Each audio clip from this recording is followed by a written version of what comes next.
Mara Tumbleson here for Fundamentals of Speech. This is my informative speech on UDAP. That is the Credit Card Act of 2009 that went into effect February 22nd of 2010. And according to the U.S. Senate, these policies and procedures have been in place and put in place to help the everyday, ordinary, plain Jane consumer repay excess outstanding debt.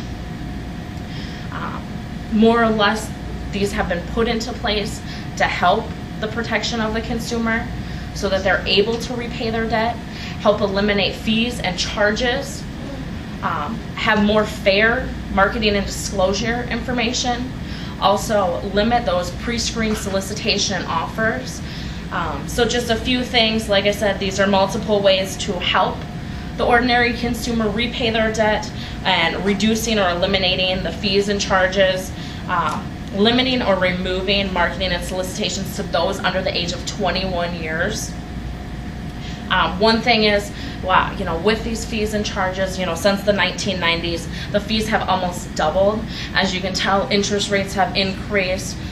Over the credit line fees, late charges, interest charges, just to name a few. One way that the banks seem to have been making their money was with all those fees.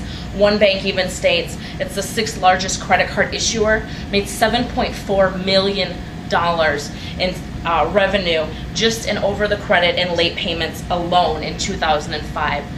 I mean, if they're making that kind of money just on those types of fees, how much are they getting in interest charges? You think of an average client maybe carrying a $5,000 balance at a 10% interest rate, for a few years, they're definitely getting their money back in those interest charges from that client. Just having the convenience of a credit card, though, is one thing clients need not to get in so much trouble with, taking the responsibility of that credit.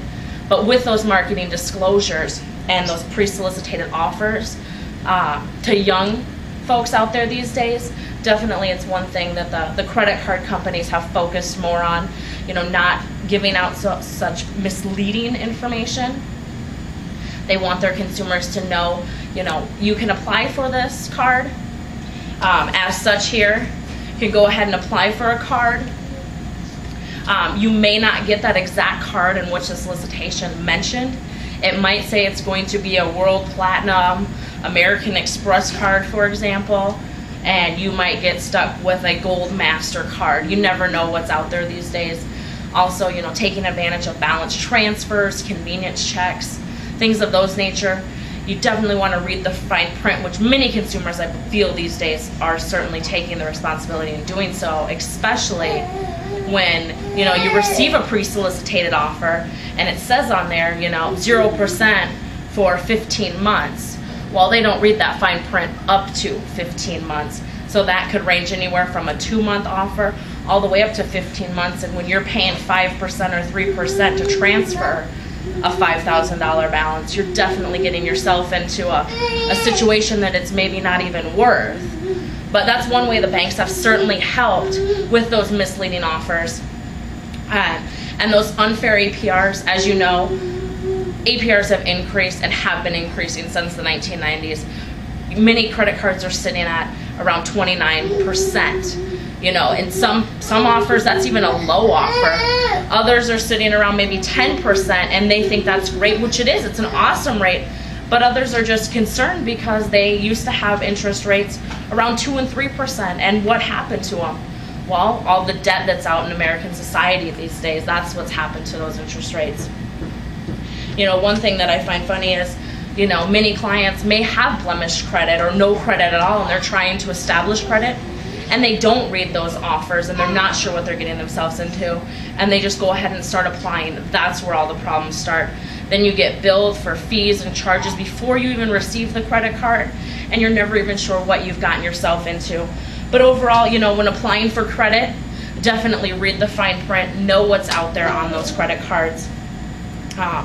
And the last thing is, of course, with the UDAP Credit Card Act of 2009, they have changed the standards for the consumer. They have helped it be more of a fair lending process out there. The hassles of interest rates and this definitely has helped any ordinary plain Jane consumer be more credit savvy and understand the meanings of credit and know how to use credit. Thank you for listening to my informative speech on UDEP. I certainly hope you have learned something from it and use it wisely in your ordinary lifestyles.